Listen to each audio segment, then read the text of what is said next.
Herkese merhabalar. Ben iç mimar Muzaffer. Uzun zamandır YouTube'a bir eğitim içeriği çekmiyordum. Bugün belki yeni bir başlangıç olur ve bu videoların devamı gelir. Bunun için videoyu beğenmeyi ve abone olmayı unutmayın.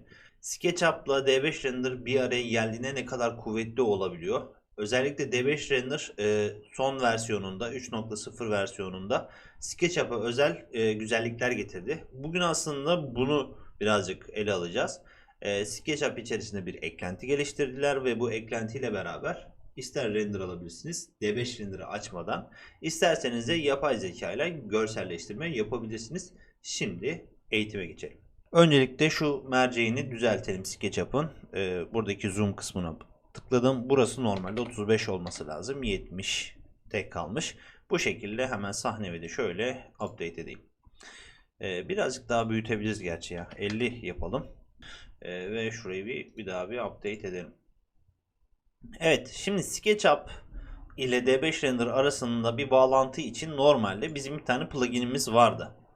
Bu direkt olarak D5 Live diye işte eş zamanlı çalıştırmaya yarayan bir şeydi. Fakat bunun üstüne yeni güncellemeler geldi. Yani artık hem o live özelliğini kullanabileceğiz hem de light özelliğini kullanabileceğiz. İstersek bağlantıyı sağlayabilmek için bu connect özelliğini kullanabiliriz. İstersek de D5 Lite'ı kullanabiliriz. Ben bugün D5 Lite'ı anlatacağım. Ve ondan sonra D5 Render'da bir render alacağız. Şimdi yapmamız gereken şey hiç D5 Render'la uğraşmadan bunu bu arada Launcher kısmından Light kısmından indirebiliyorsunuz veya isterseniz de sitesine girip indirebilirsiniz. Bu SketchUp'a özel bir şey. Yakında tabii ki de şeyde gelecek. Diğer programlara da gelecek. Gördüğünüz gibi böyle bir eklentimiz vardı eskiden. Şimdi Light özelliğinde bu eklentiyi bunun içerisine dahil etmiş oldular, Light'ın içerisine. Bir de D5 Render'ın kendi has render motoru var. Bu launcher özelliğini anlamıyor insanlar genellikle. Neden launcher geldi? Eskiden D5 geliyordu diye. Aslında bunlar şimdi Apple Store gibi bir şey yapmaya çalışıyorlar. Yani D5 Launcher gibi bir çatı markası kurdular. Altına D5 Render, D5 Lite, işte D5 buradaki bağlantı pluginleri farklı farklı şeyleri yine geliştirmeye çalışıyorlar. Biz şimdi bunu kapatalım ve bir SketchUp'a geri dönelim.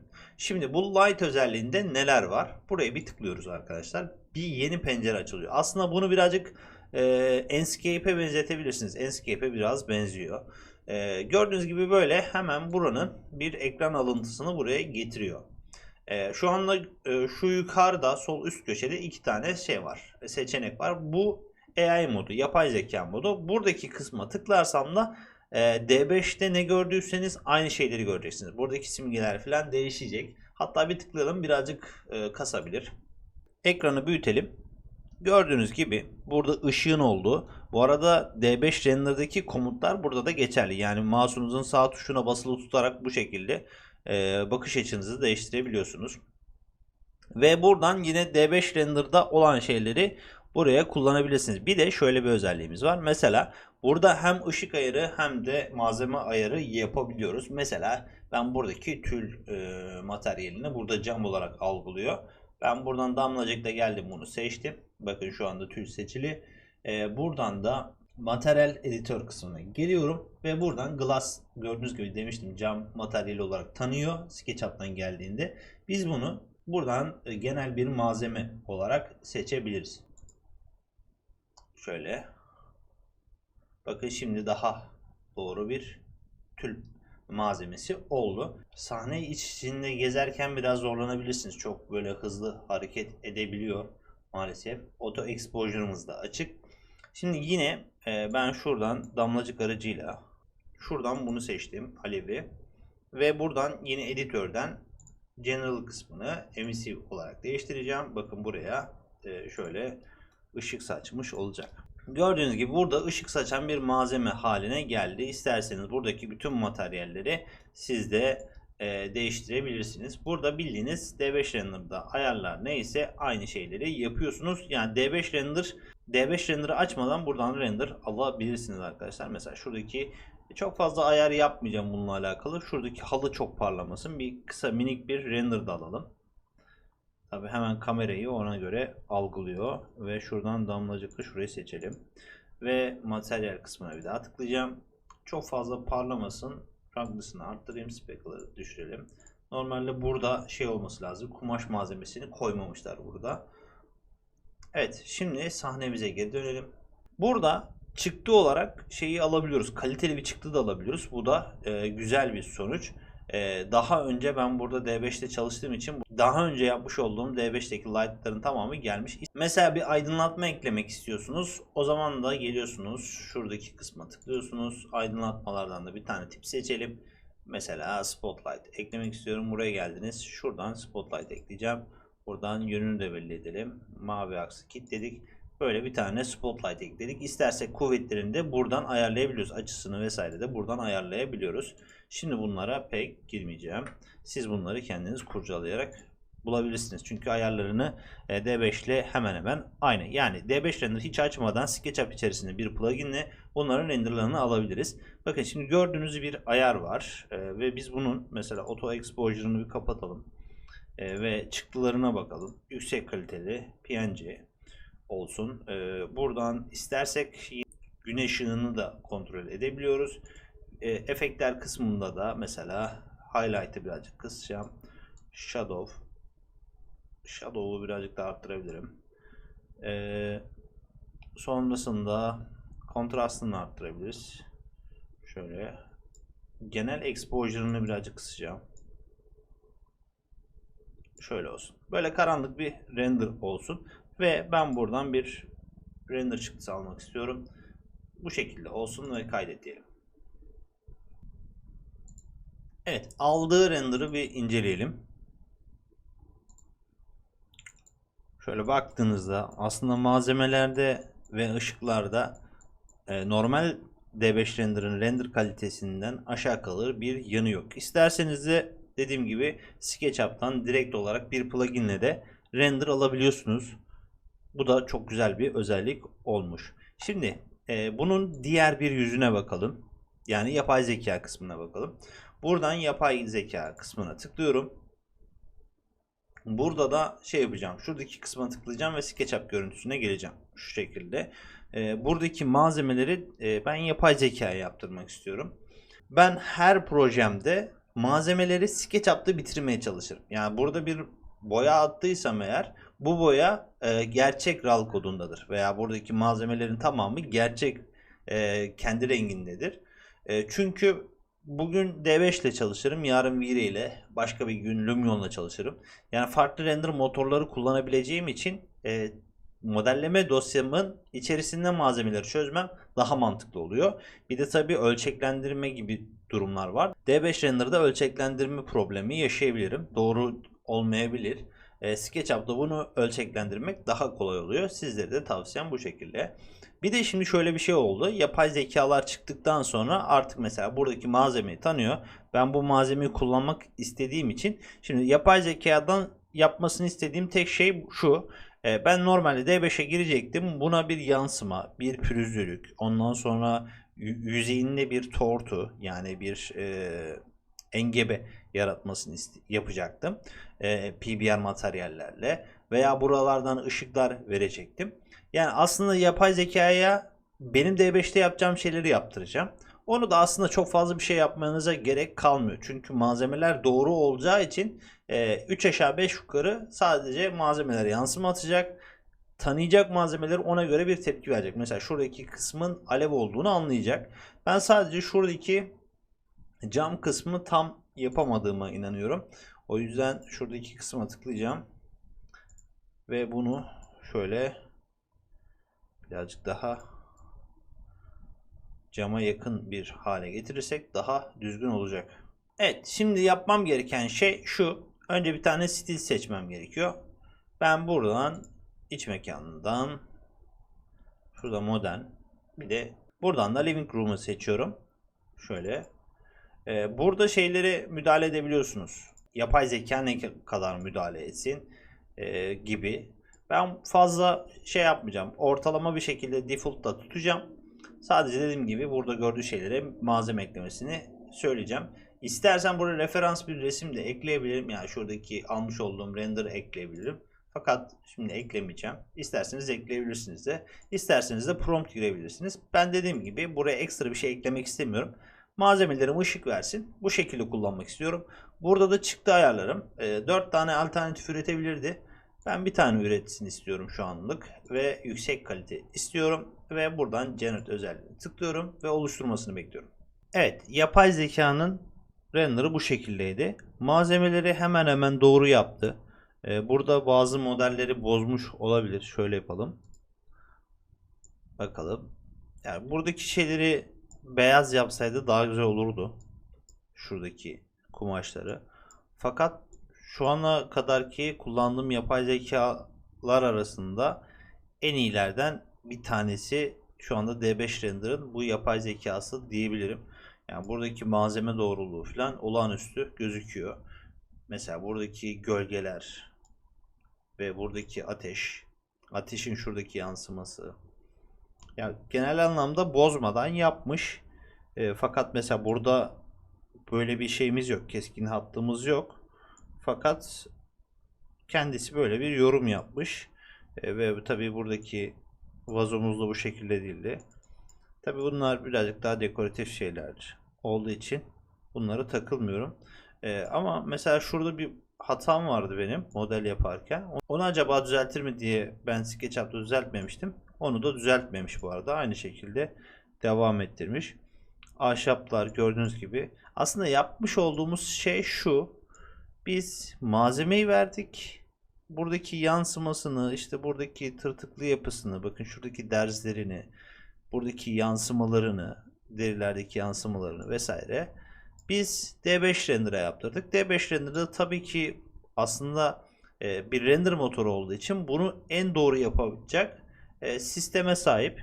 O yüzden burada yaklaşık olarak her şeyi tanıyor ve ona göre müdahale ediyor. Şuradaki mesela mermerdi aslında. Gayet güzel çıkmış bu arada. Tam istediğim seviyede bir şey oldu. Daha önceki çalışmalarım da vardı. Onlar da buraları bozmamıştı. Fakat buradaki çalışma da bozdu. Yani her seferinde aynı sonucu vermiyor. Fakat yaklaşık olarak aynısı. Yani mesela burada küçük değişiklikler falan yapmış. Fakat ışık ayarından başka hiçbir değişiklik yapmıyor. Direkt olarak malzemeyi tanıyor. Ona bir kimlik atıyor, yansıma atıyor veya pürüzlülük atıyor gibi düşünebilirsiniz. Şimdi bunu nasıl kullanacağız? SketchUp'ta modelinizi yaptınız. Bunun nasıl görüneceğini bu yapay zeka ile beraber yapabilirsiniz. Ve sonrasında D5 Render'a geçtiğinizde bu ışık doğruluğunu, bu malzeme doğruluğunu yakalayabilmek adına malzeme ayarınızı, ışık ayarınızı buna göre yapabilirsiniz. Tabi mesela ben buraları gizli aydınlatmalar vesaire koymuştum. Şimdi gün ışığı girdiği için buralara tabii ki de ışık koymamış. Diğer yapmış olduğum eski çalışmalarımda aslında şurada gözükmesi gerekir. Vardı. Mesela burada böyle bir çalışma yapmıştım. Bakın burada aslında yine bozmuş. Şuraları yine bozmuş. Burada gördüğünüz gibi ışıkları yapmış kendisi. Farklı aydınlatma değerlerinde gördüğünüz gibi burada işlemlerini yapıyor. En son yaptığımızda bu şekildeydi. Şimdi D5 Render'ın kendi orijinal programına geçebiliriz. Onun için de ben hemen şuradaki kısma tıklayacağım ve D5 Render'ımın açılmasını bekleyeceğim. Siz direkt olarak D5 Render'ı açmasanız da mevcuttaki dosyayı buluyor. Ona direkt olarak başlatayım diyor. Yani bağlantı kurayım diyor. Kur diyorsunuz ve direkt olarak D5 Render'ınız önceki çalışmanız ortaya çıkıyor. Evet, direkt D5 Render açıldı. Daha önce buna bir çalışma yapmış olduğum için böyle aydınlatmaları vesaire görüyorsunuz. Boş bir yere böyle tıkladığımda kendine gelecektir. Şimdi burada bir kargaşa olduğunu görüyorsunuz. Ben daha öncesinde yine birkaç deneme yapmıştım. Eklemelerim vesaire olmuştu. Şimdi bunları inceleyeceğiz. Şimdi bakın burada fazladan bir tane koltuğum var. Bunu siliyorum. Delete'e bastım. Burada bir tane gördüğünüz gibi orta sehpam var. Siliyorum. Burada bir tane figürüm var. Siliyorum. Şimdi bunları nasıl ekledim ona gelelim. Ve bunu tekrardan şöyle update edelim. Biz kendimiz ayarlayabiliriz aslında. Şuradan kamera.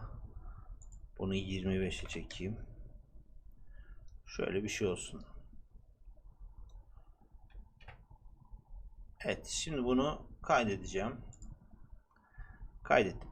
Tamamdır. Şimdi diğer mobilyalar nereden çıktı? Ona gelirsek. Şimdi D5 Render Launcher özelliğinde yeni özellikler getirdi. Şimdi buraya Launcher'ı açalım.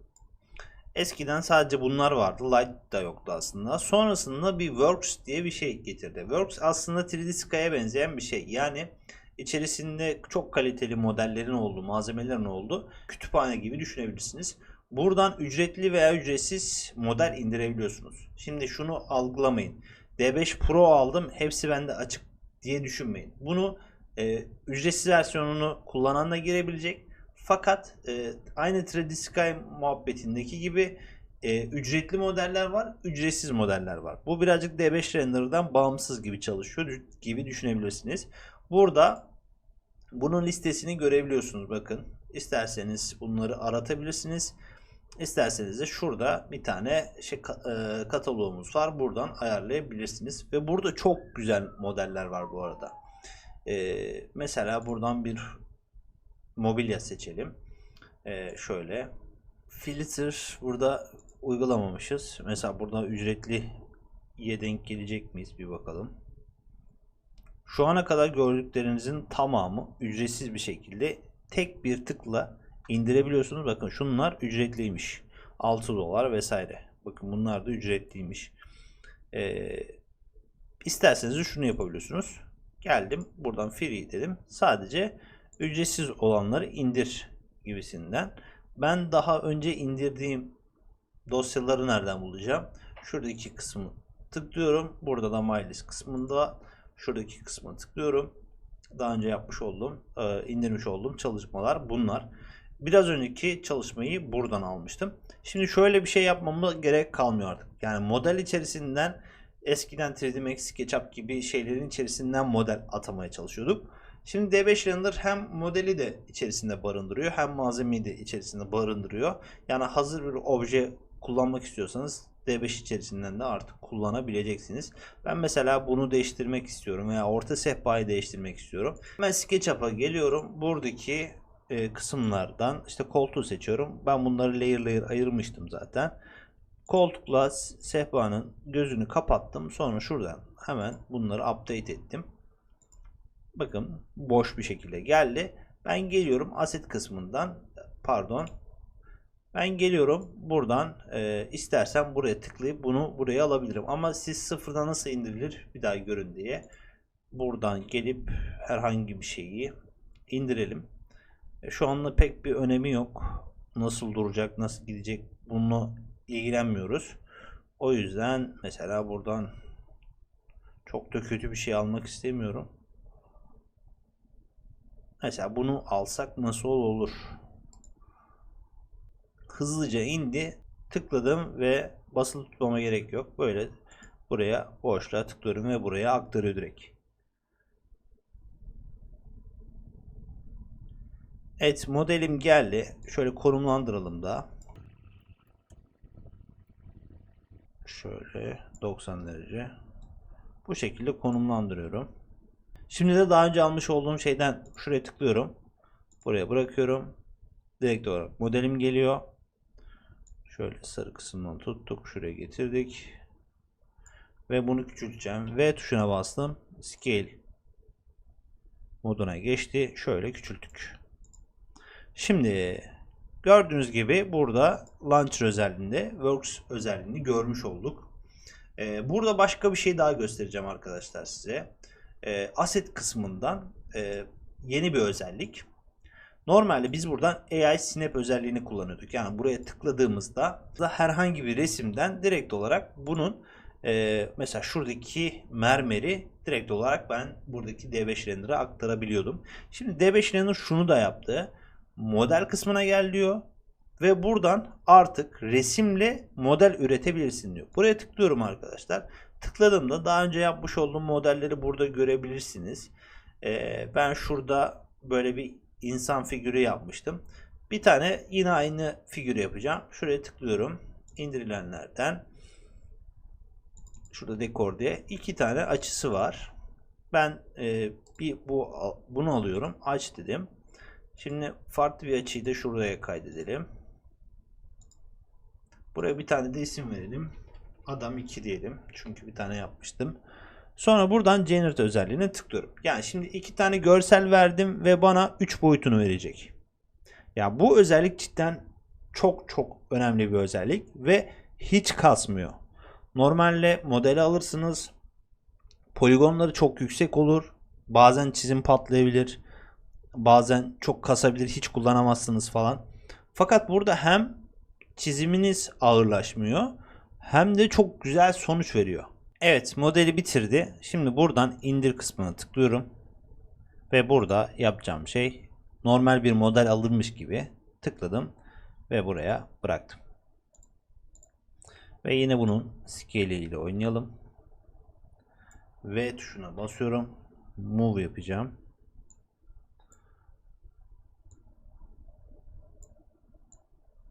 Şöyle.